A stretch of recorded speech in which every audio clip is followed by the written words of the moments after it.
जय मां विंध्यवासिनी, हर हर महादेव। आप सभी का स्वागत है।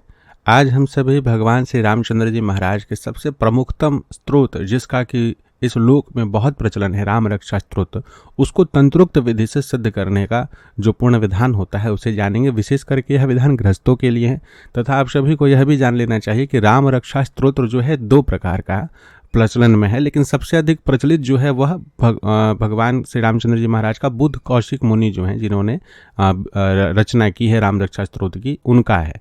तथा एक दूसरा है जो पद्म महापुराण के अंतर्गत है। अपेक्षाकृत इस राम रक्षा स्तोत्र के वह राम रक्षा स्तोत्र थोड़ा छोटा है, तो कवच आदि के धारण में उनका विशिष्टतम प्रयोग होता है। जो लोग तंत्रोक्त साधनाएं करते हैं भगवती तारा का या भगवान श्री रामचंद्र जी महाराज का, उनके साथ में भगवती के स्वरूपों का, तो वो लोग उस कवच का अधिकतर प्रयोग करते हैं।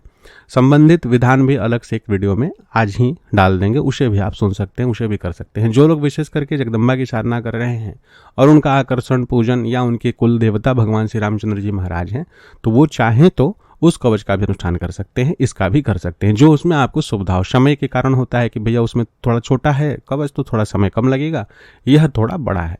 इसके जो रचना हुई है बुद्ध कौशिक मुनि के द्वारा हुई है, वो उमा महेश्वर संवाद का अंश है, जो कि पद्म महापुराण के अंतर्गत है। तो आपको जब इस विधान को सिद्ध करना है तो इसे जान लीजिए कि दोनों विधानों में भगवान श्री रामचंद्र के साथ में भगवती तारा, जो कि इनकी सबसे प्रमुख शक्ति हैं, भगवान श्री रामचंद्र जी महाराज की शक्ति का स्तोत्र जो है महर्षि वशिष्ठ मुनि, जो उनके कुल के गुरु हैं, उनके द्वारा जगदम्बा के महाविद्या स्वरूप तारा की द्वारा माध्यम से प्रदान किए हैं। तो इसलिए इनका जब कभी भी आप कोई तंत्रोक्त स्तुति मंत्र स्त्रोत्र आदि सिद्ध करने का प्रयास करें, साथ में भगवती तारा का सामान्य और सरल विधान से पूजन आदि भी कर लेते हैं, तो वह स्तोत्र में एक अद्भुत दिव्य ऊर्जा संचालित हो जाएगी। यह जान ले कि राम बाण तो आपके पास हो सकता है, संधान करने का सामर्थ्य और शक्ति जो देती है वो जगदम्बा भगवती तारा का स्वरूप जो है वह देता है। इस विषय को आप इस प्रकार से करेंगे कि प्रतिपदा के दिन आप यह संकल्प ले लेंगे। सर्वप्रथम कलश स्थापना अगर करते हैं तो कलश स्थापना के बाद जब नवरात्र का संकल्प लेंगे तो उसमें आप यह उच्चारित करेंगे कि इस नवरात्र में विशेष करके हम राम रक्षा स्तोत्र को सिद्ध करना, तथा जब कभी भी धर्मयुक्त कार्य की आवश्यकता बढ़े तो उसके प्रयोग करने के समय पूर्ण प्रभाव प्राप्त हो, इस हेतु हम यह यथा सामर्थ्य यथा संख्या जप करने का संकल्प लेते हैं। आप चाहें तो प्रतिदिन 108 पाठ करें या पूरे 9 दिन में 1100 पाठ कर लीजिए, लेकिन लगभग 8 ही दिन में 1100 पाठ कंप्लीट करना रहता है, क्योंकि नवमी के दिन तो हवन प्रमुख है। यह विषय को समझिए। या फिर प्रतिदिन आप सामान्य सरल रूप से 9 पाठ ही करते हैं तो भी चलेगा। पाठ करने का समय भोर के समय से लेकर के शाम के 7, साढ़े 7, 8 बजे तक रखें। रात्रि काल में ऐसा सूता कुंड के कुछ साधकों के द्वारा जो सदैव अनेक, देखिए इस राम रक्षा स्तोत्र को सिद्ध करने के अनेक विधान है, संतों के द्वारा अनेक विधान बताए गए हैं, सभी अपने आप में सिद्ध हैं, दिव्य हैं, प्रभावयुक्त हैं। आप किसी को भी सुन के कर सकते हैं। हमारा जो अनुभवगत विषय रहा है वैसे साधकों के माध्यम से जिन्होंने बताया है, हम वो विषय दोनों रख रहे हैं। तो उनका कहना है कि राम रक्षा स्तोत्र सिद्ध करने के समय में दिन में करें और प्रयोग के समय आप कभी भी कर सकते हैं, लेकिन सिद्ध करने का समय दिन का रखना चाहिए, भोर के 3, साढ़े 3 बजे से लेकर के शाम के 7, 8 बजे तक के बीच। और चैत्र नवरात्र में विशेष करके अगर आप सिद्ध करते हैं इसे तो अति दिव्य होता है। एक तो रामनवमी आने वाली रहती है, दूसरा उसी दिन तारा नवमी भी है, और वही जगदम्बा तारा जो है भगवान श्री राम की कुल गुरु के सबसे प्रमुख आराधिता रही हैं, और उनकी ही कृपा शक्ति सामर्थ्य के द्वारा भगवान श्री रामचंद्र जी ने अनेक दिव्य शक्तियों को प्राप्त करने का उस मनुष्य जीवन में, मनुष्य शरीर में उनकी ही उपासना साधना करके उन्होंने अपनी शक्तियों को पूर्ण रूप से जागृत किया है। ऐसे तंत्रोक्त विधानों में मिलता है। तो इसलिए आप अगर विशेष करके इन दो शक्तियों के साथ में और अपने कुलदेवी का भी पूजन करके करते हैं तो अनेक ही कृपा आपको प्राप्त होंगी। तो इसकी अब सिद्धि किस प्रकार से करनी है, तो प्रतिपदा के दिन आप 3 दीपक प्रज्वलित करेंगे। अपने स्थान पर बैठ करके पीला वस्त्र धारण करें। अगर आप भगवती की भी पूजन कर रहे हैं तो पीला और लाल रंग से युक्त जो नारंगी जो वस्त्र होता है उसे धारण करें। स्त्री पुरुष दोनों कर सकते हैं। दीपक 3 प्रज्वलित होगा। पहला दीपक आपके कुल देवी के नाम का, देखिए अखंड ज्योत आदि अलग है, कर्म साक्ष्य दीपक आप जो भी जलाते होंगे अलग रखिएगा। यह 3 दीपक आपकी अपनी साधना के लिए है। प्रथम दीपक कुल देवी देवता का, दूसरा दीपक भगवान श्री रामचंद्र जी महाराज का, और तीसरा दीपक भगवती तारा का। अब इसमें फिर तीनों दीपक पे ही पूजन होगा। प्रथम दीपक पे कुल देवी के नाम से गंध अक्षत पुष्प जो है उनके चरणों में चढ़ा दें। भगवान श्री रामचंद्र जी महाराज का जो दीपक है वहाँ पर श्री रामचंद्र जी महाराज, भगवती सीता, शत्रुघ्न, भरत, लक्ष्मण और साथ में भगवान से हनुमान जी उनके नाम से अक्षत पुष्प आदि छोड़ दें। कैसे करेंगे? तो पहला अक्षत जो पुष्प जो है, अक्षत और पुष्प हाथ में लीजिए, थोड़ा सा जल डालिए और मन में ध्यान करते कि भगवान श्री रामचंद्र जी महाराज ये आपको समर्पित है, फिर भगवती सीता आपको समर्पित है, ऐसे करके आप सभी को समर्पण करें। और जो भगवती तारा का दीपक है वहाँ पे उनके 3 नाम से, जो 3 प्रमुख शक्तियाँ हैं, उनका 3 प्रमुख स्वरूप है, तांत्रिक स्वरूप, उनके नाम से गंध अक्षत पुष्प आदि छोड़ेंगे। तो उसमें प्रथम जो नाम रहेगा वो भगवती उग्रतारा का रहेगा। यह भगवती उग्रतारा आपके नाम से अक्षत पुष्पादि समर्पित करें, इसे आप स्वीकार करें। राम रक्षा स्तोत्र का जो हम जाप कर रहे हैं इसमें पूर्ण सामर्थ्यता की प्राप्ति हो, जब कभी भी हम प्रयोग करें आपकी कृपा से हमें पूर्ण प्रभाव प्राप्त हो, भगवान श्री रामचंद्र जी हम पे कृपा करें। दूसरा पुष्प गंध अक्षत जो रहेगा वो भगवती का एक जटा स्वरूप के रूप में रहेगा, उनका नाम एक जटा तारा, तो ये एक जटा तारा हम आपको समर्पित करते हैं।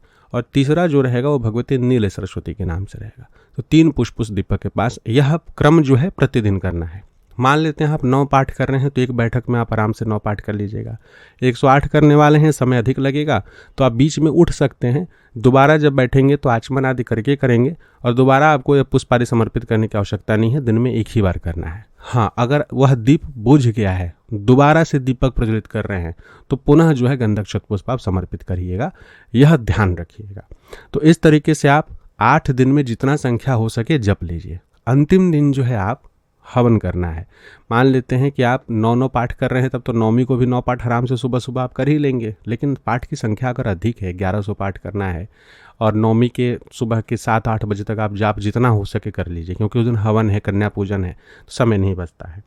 उसके पश्चात जब हवन करना है राम रक्षा स्तोत्र का, तो कितना आपने पाठ किया है, आप कितनी संख्या में जप किए हैं, फिर भी एक माला यानी 108 आहुति आपको राम रक्षा स्तोत्र के एक मंत्र से देनी है, जो उनका नाम मंत्र है। वह मंत्र जो है रामाय रामभद्राय रामचंद्राय वेदेशे रघुनाथाय नाथाय, यह वाला जो पूरा मंत्र है, ठीक है, इस मंत्र से ही आपको आहुति देनी है 108, यह ध्यान रखिएगा।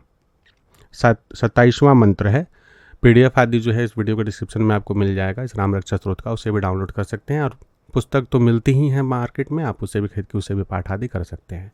आहुति किन सामग्री से देना है? तो जो पुरुष हैं वो घी और गूगल दोनों से आहुति देंगे, गूगल को घी में मिला के, और जो स्त्रियां हैं वो मात्र गूगल से आहुति देंगी। इसी मंत्र का 108 आहुति शुद्ध गूगल से दीजिए। और साथ ही में भगवती तारा का जो 3 नाम है, हर नाम का 5-5 आहुति गूगल से देंगे। सिंपल सा श्री उग्र ताराय नमः बोल के चतुर्थी विभक्ति लगा देंगे। ये श्री उग्र ताराय नमः, नमः लगाना है कि नहीं लगाना है, तो श्री उग्र ताराय स्वाहा, श्री उग्र ताराय स्वाहा, उसके बाद श्री एक जटाय स्वाहा, और फिर श्री नील सरस्वती स्वाहा, ऐसे करके आप 5-5 आहुति तीनों स्वरूप का दे देंगे। कुल बाकी जो हवन का पूर्ण विधान है वो तो चैनल पे, उसे आप देख करके कर सकते हैं। यह चीज़ इस प्रकार से आप करें। प्रतिपदा के दिन एक नारियल अवश्य स्थापित करके रखिएगा। ये राम रक्षा स्तोत्र के सिद्धि के निमित्त का संकल्प होगा। जब अंतिम दिन आप हवन आदि कर लेंगे, कन्या पूजन कर लेंगे, 10वीं के दिन जब आप पारण करेंगे, अगर मान लेते हैं कि आप उपवास व्रत आदि नहीं करने वाले हैं नवरात्रि में, तो तब तो आपको सुबह सुबह में ही पाठ आदि कर लेना है, खाने के बाद फिर आप नहीं कर सकते हैं।